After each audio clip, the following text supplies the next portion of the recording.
What is good, Tesla family? It's Ray J back with another video. And in this one, I want to break down what's going on with Tesla, SPY, Nvda, the QQQ, and a couple of other tickers. I'm going to break down what the news is saying about Tesla, what happened with Jerome Pal, as he caused the market to pump initially. Then he gave us a massive rug pull at the end of the day.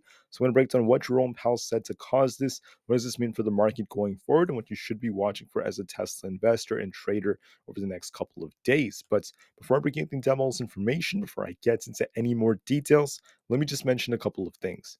Firstly, I am not a financial planner, so take nothing I say as financial advice. And also, if you guys can, please check out the Moomoo link, which is down below and in the description. If you sign up for Moomoo, the link down below, and deposit $100 into the account, you are guaranteed up to 5 free stocks. If you deposit $1,000, you're guaranteed up to 15 free stocks, and the offer ends very soon. Anyways, now let's break down what's going on with the markets.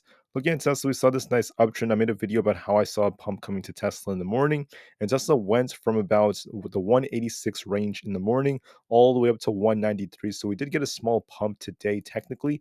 But here's the thing: when Powell was giving his speech, the pump continued, we were holding up, and then Powell said some things that caused the whole markets to get a big rug pull, and this dragged Tesla down from 193 all the way down to about 186. We got a big drop on Tesla. An even bigger drop on SPY and other tickers out there. So I'm going to break down what caused this to happen, what Jerome Powell said, and then what's happening with the market moving forward from here. So what did Jerome Powell do? What is this guy up to? So he gave his speech at the FOMC meeting. It was basically the same speech again about how the Fed has to continue to monitor the situation, how the Fed has the same goal of bringing inflation down to 2%. He didn't make many claims about the banks being resilient or anything like that, and he had a tendency of talking a lot about future projections for inflation. He mentions that he believes that the core CPI 12-month projections are not in line with what the Fed wants, and the Fed needs more good news for them to become a lot more confident. So this means the Fed has to wait and monitor the situation on a month-over-month basis, looking at the data slowly. And this basically implies that the Fed is not fully confident that the fight against inflation is over just yet. He did mention that there's progress being made, but the Fed has to continue to wait as time goes on. This actually helped the markets pump when he said all of these different things. He mentioned that the Fed is still very committed to their 2% targets, and pretty much everything else he said was very ambiguous, the same things that he said previously. The market was pumping, it was holding up fine in the beginning. Then later on, when answering some questions, Jerome Powell dropped something very big. He said later on, and I quote, that I don't think it's likely that the committee will reach a level of confidence by the time of the March meeting. Then he said, and he meant that in the context of cutting rates. And then he said that a March rate cut is not likely. So the Fed might not be cutting rates, will most likely not be cutting rates in March. This was huge because the stock market was anticipating the first cuts to be coming in March. And what happened was now Powell has taken confidence away from that. This is causing the bars to shift in the current Fed watch tool. So before, it was almost 50-50. We were actually favoring one cut by March. Now this has gone down, and there's an increased probability of the Fed keeping rates the same, keeping them unchanged for the March meeting. That's very big news. And this implies that the Fed may have to keep rates up for longer than initially anticipated, which means that, the longer the Fed keeps rates up and elevated, the more pain there could potentially be. This is going to be more painful for companies like Tesla, especially, which depends so much on interest rates and factors like that. This will be more painful for banks, at least to some extent. And Powell didn't really mention much about the banks being resilient or anything like that. So this is big news for the economy. This is huge news for us, everyday Americans. This is huge. So this is why the market ended up getting a rug pull. What the market was initially anticipating was not really confirmed by Powell, and we may see a lot more fear thanks to that. The market was extremely greedy in the overall fear and greed index. Now we're just back to the middle of greed, and we're getting closer to neutral/fearful. We're less greedy than before as the market's getting a rug pull. Market momentum was extremely greedy. Now this is starting to drop finally. It's been a long time since it started to drop. And then on top of this, the put and call option positioning is still at extreme greed. We might start to see a lot of put buying. We might start to see some shorts piling in again and drag this right back up, which means when the ratio goes up, this will drag the market down lower. Generally, that's what tends to happen, and this could be a little bit bearish for the markets. Market volatility is back to the extreme fear. The VIX got a breakout above the 50 daily moving average. Let's see if we continue to do so for confirmation. But as of right now, this is favoring the bears a bit more. Now, there's something else coming up for the market for tomorrow. Tomorrow is going to be Thursday. We have Apple, Amazon, and Meta all announcing their earnings. If these companies get a bounce or if they start running, I don't think this is going to be enough to save the markets. I think that this could cause a little bounce, possibly, if these companies get us some kind of bounce or something. But if they end up failing, if these companies start sinking, this is going to just add fuel to the fire and the market's going to be sinking even harder. So, two possibilities: either this helps the market get a small little bounce after the market closes tomorrow, then the market starts sinking later on, or these just add fuel to the fire and they just drag the market down even lower and the market just ends up seeing more downside. Either way, I don't see the market breaking the all-time highs from here. I don't think that's going to happen now after what Jerome Pal said. I think that it's going to take a long time for us to break all-time highs again. And I think the all-time highs are going to be the high for now. I also think that we could make another like very minor high if we do get a some upside thanks to Amazon and Apple, but it's going to be very minor, a little tiny little bounce before we continue to sink, or these things will just cause the market to tank a lot more. So I'll be waiting for that. As far as Tesla goes, we have some big news. Tesla's going to be bringing the lithium phosphate battery supply chains to the US, according to some new reports. They're going to be expanding their battery facilities into Nevada to bring the supply chain for cheaper lithium ion phosphate batteries to the USA. This is some very, very big news for them. This is going to help them continue to grow and possibly bring down some costs, according to the changes right now. So this is going to come as regulation. The U.S. curtains basically companies from depending on other countries like China. So this is going to actually help them to some extent from what I'm seeing. And this is a big change to Tesla's supply chains. That's pretty decent news, technically speaking. There's also some not so good news that came out. Tesla's been sued by 25 California counties for allegedly mishandling hazardous waste. That's a possibility, guys, but I haven't really seen enough details kind of like released about this. There's just some accusations about Tesla. I'm not going to say it's right or wrong. There's been some accusations of them improperly labeling waste, sending them to landfills, and just doing a bad job at that.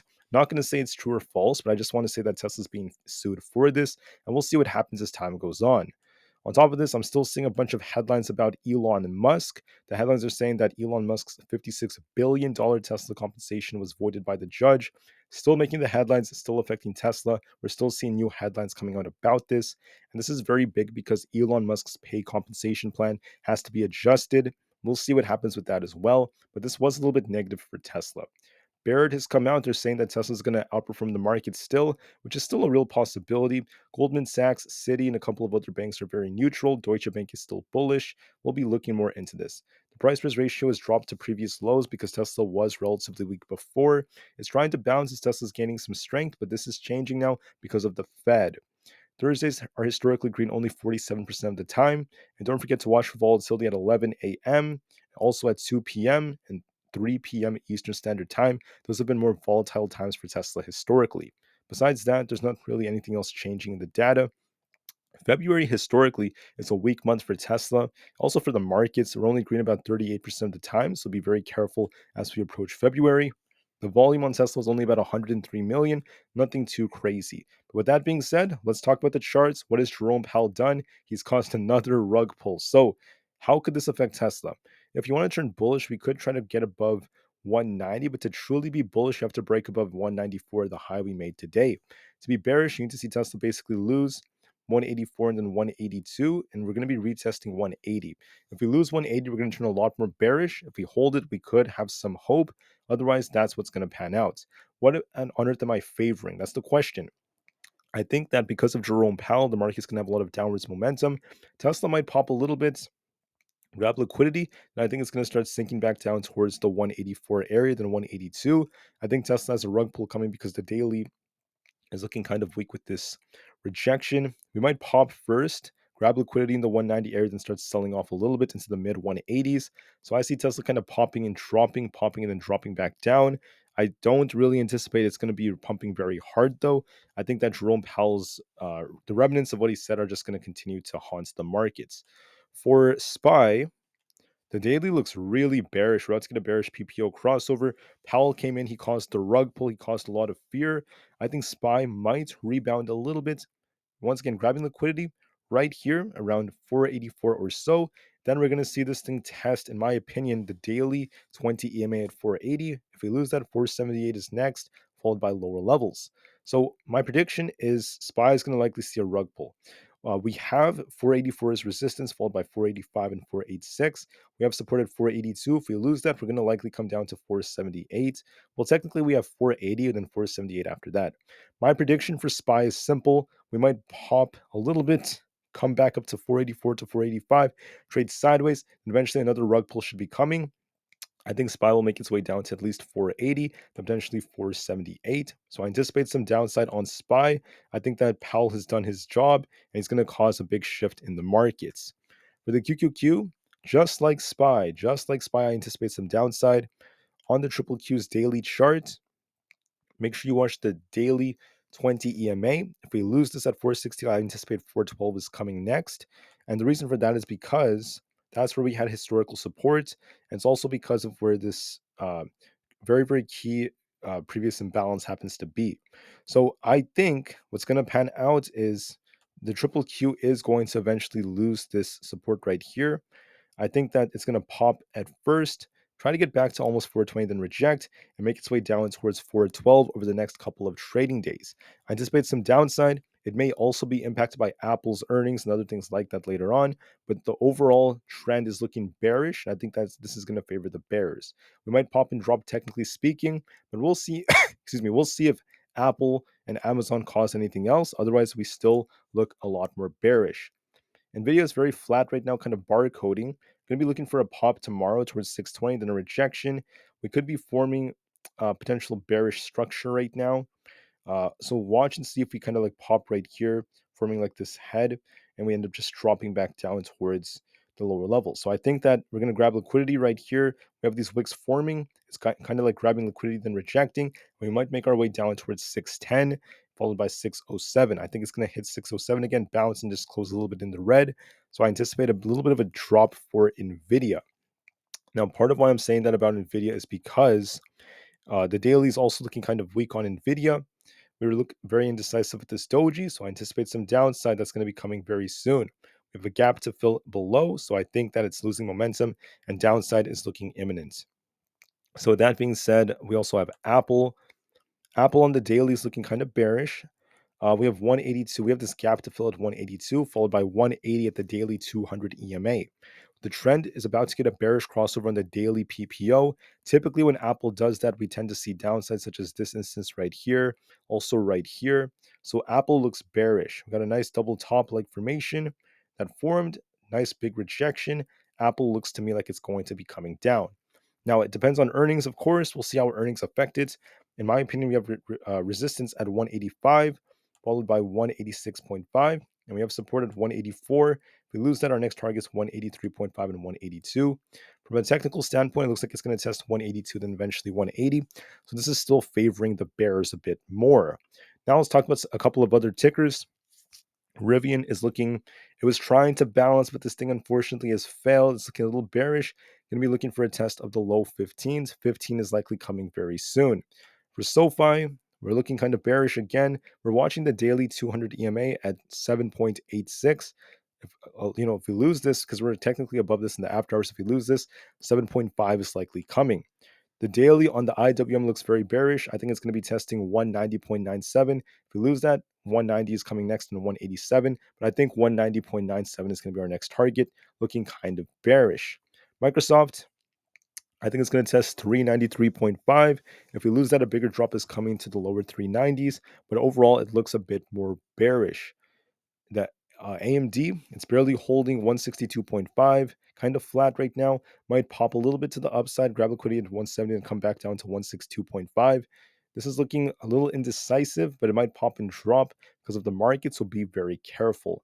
The VIX is looking bullish. This is trying to break out. Let's see if it can get back above 15. If it achieves that, watch the daily 200 EMA. That's going to be a key resistance. If we break above that, that's going to be a key breakout area to be watching for. So you want to be very careful if you get above the daily 200 EMA. So watch and see if the VIX can break this key resistance. That's going to be key. As of right now, it looks a bit more bullish.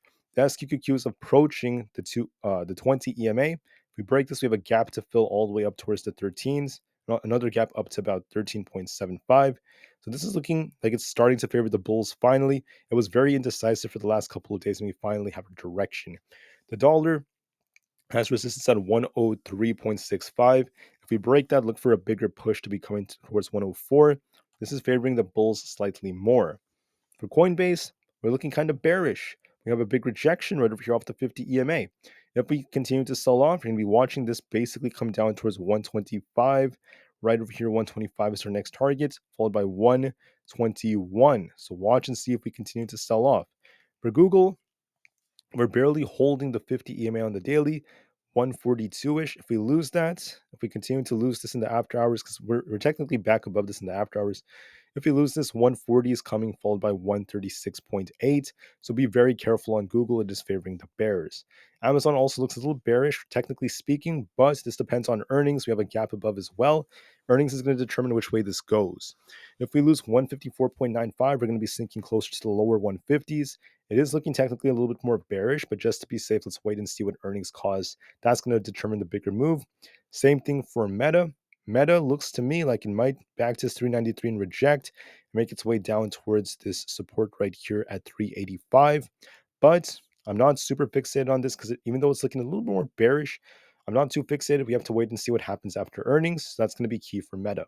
With that being said, the market has shifted, and we're likely going to be seeing a downtrend very soon. Thank you, Jerome Powell and the Fed. You guys have done your job.